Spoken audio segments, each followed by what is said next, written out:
game one. Yeah. Excuse me? Did you knock these sideboards here? I'm not buying it.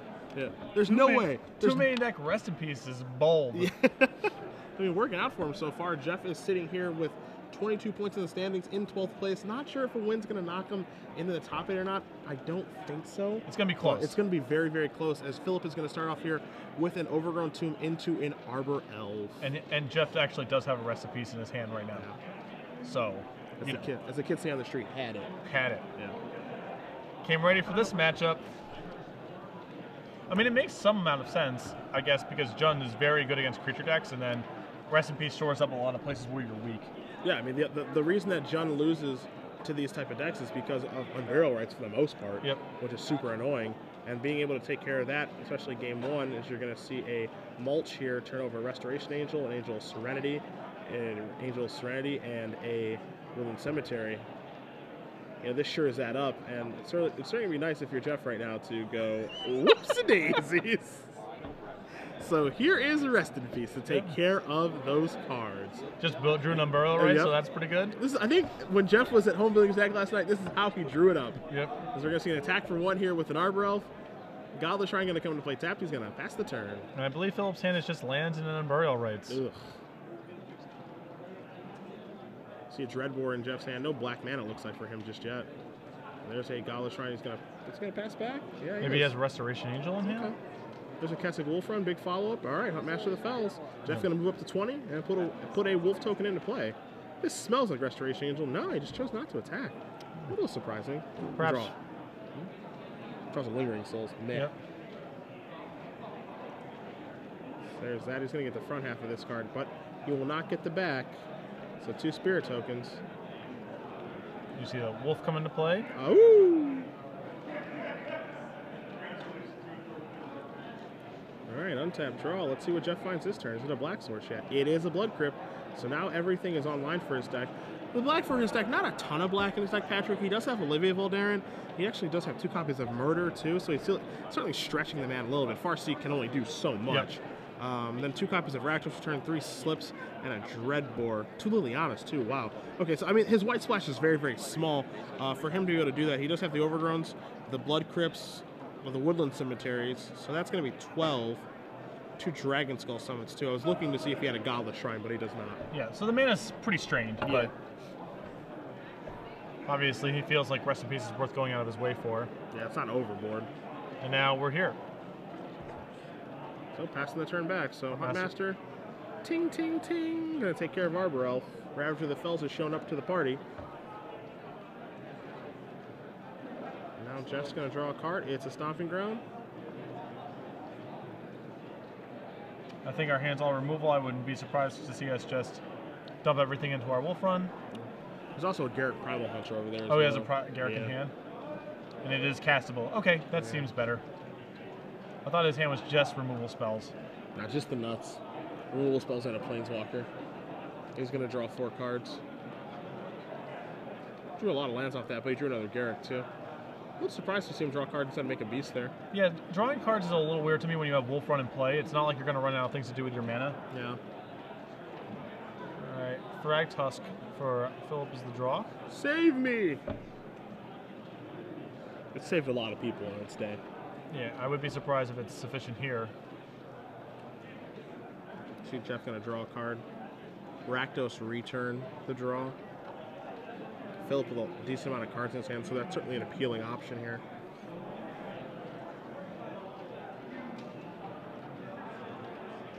Although it's hard to assume what could even be in his hand at this point, because he obviously just drew that Thrag Tusk, so... Yeah, maybe he can figure things out where he's just like, oh, okay, there can't be much going on. Maybe 2 or 3 copies of Burial Rights in his hand, that's it. Or like a Grizzly Salvage that he has no interest in casting yet. Yep. So let's see how Jeff wants to navigate this turn. There is an argument for trying to find a way to cast 2 spells so you can get your Huntmaster flip back down. Which you could do, for example, through Dreadbore plus casting Garrick is a one he could take. It depends how much he feels like he needs to fire off this Rakdos return. I think that's the big question. Does he just want to take his turn doing this, even though it's unlikely that Phillip's hand is very good, or does he just cast what he wants to cast? He's got 5 mana tap. And just 5 right now. All right, Raptors return for 3. And there goes those guys, some burial rights and lands. So Phillip going to move down to, I believe 8 is going to be the life total here.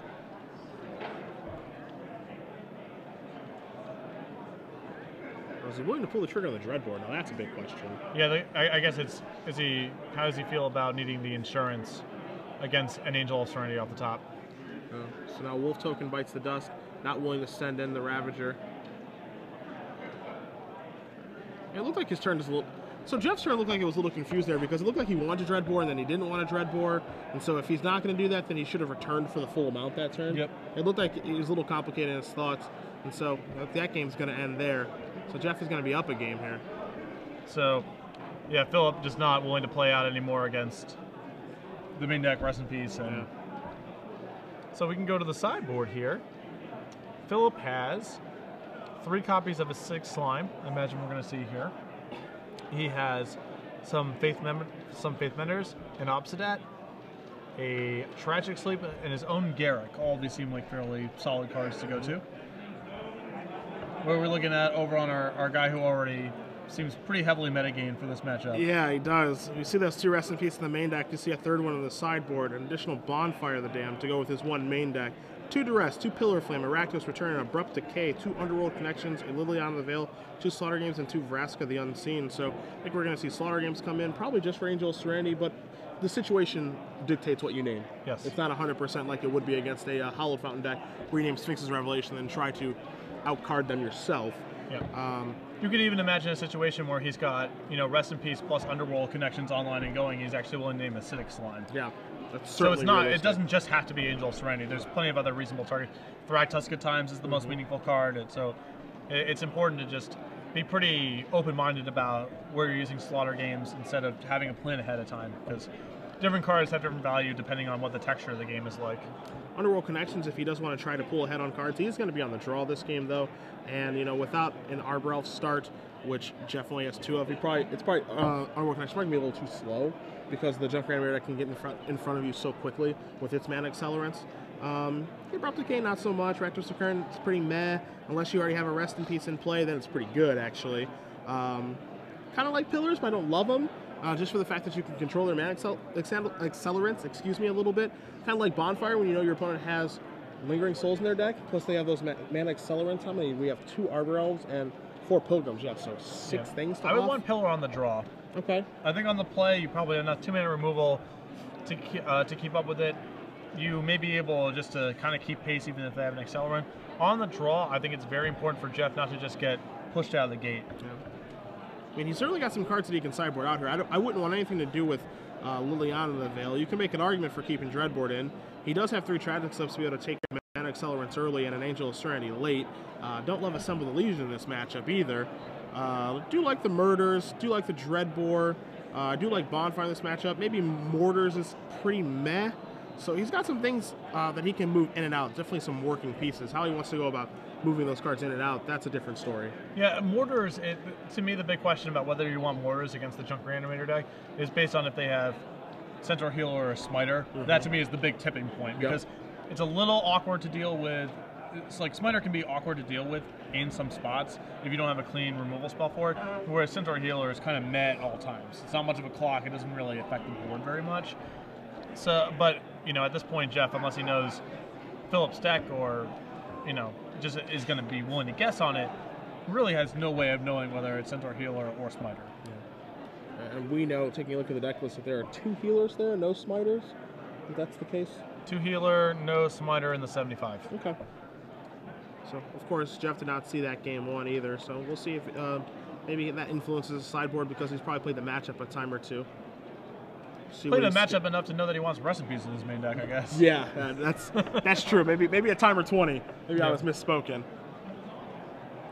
So we'll see what does happen here between Rasmussen and Miller. These 2 players playing for top 8. See which one of them is going to be able to make it through into play later, so long as tiebreakers do break their way. If you guys are just joining us, Cedric Phillips, Patrick Sullivan here in Milwaukee at SCG Live. You can join us with your tweets with hashtag SCGMKE. Also have Glenn over there on the sideboard working diligently, we'd like to believe, at some point over the course of this weekend. Yeah. We have to be working under that assumption, but that's, God only knows.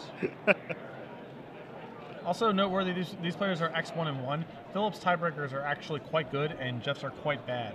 So it looks like a spot where Phillip, to me, looks very likely to be in with a win here, and Jeff is unlikely. All right, so we're going to see both players keep their 7 underground tomb into Rasmussen's Pilgrim. And by underground, I mean overgrown. Yeah. In for 1 we go. Temple Guard into play tap, pass the turn back. Jeff, do you have a Farseek? He does. Yep. A promotional one. And I saw a white card in his hand too, did you? Yeah, I did. I think I saw Public Enemy #1. And to your point about the way that his mana base is built, assuming he still had Liliana in his deck, this would actually be a time where you would really want to go get Goblet Shrine. Yep.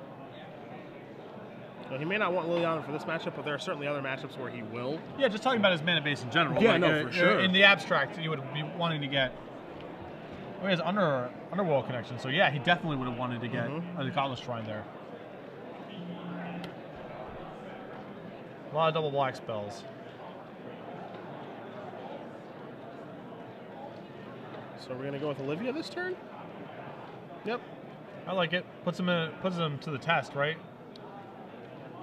That puts him in quite the bind because that Absence Pilgrim is going to bite the dust here. As Crater of Behemoth is the draw. Hope you have a 5-drop. All right, Acidic Slimer. Imagine we're tagging the Overgrown Tomb here. Yeah, I can't imagine it's anything else. I mean, maybe the White Source because he has Fear of Rest in Peace. But not the way his hand is. Yeah. He's got no graveyard action. Well, he is going to attack the White Source. Pass the turn back. He's realistically got some number of black removal spells in his deck. If he's really that worried about Rest in Peace, I guess that's an argument for it, but to me...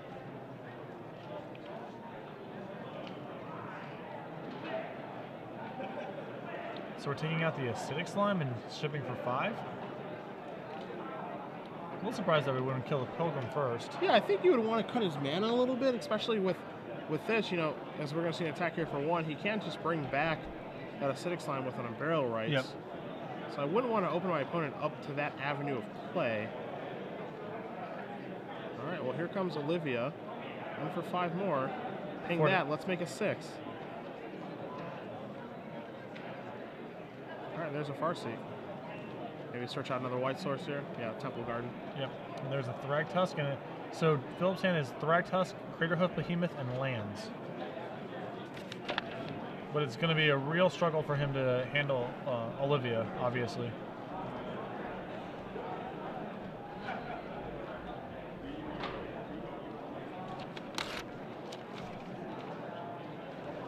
Olivia there is a 6/6 right now. Hopefully get a larger die over there momentarily. I got a feeling it's moving on up, moving on up.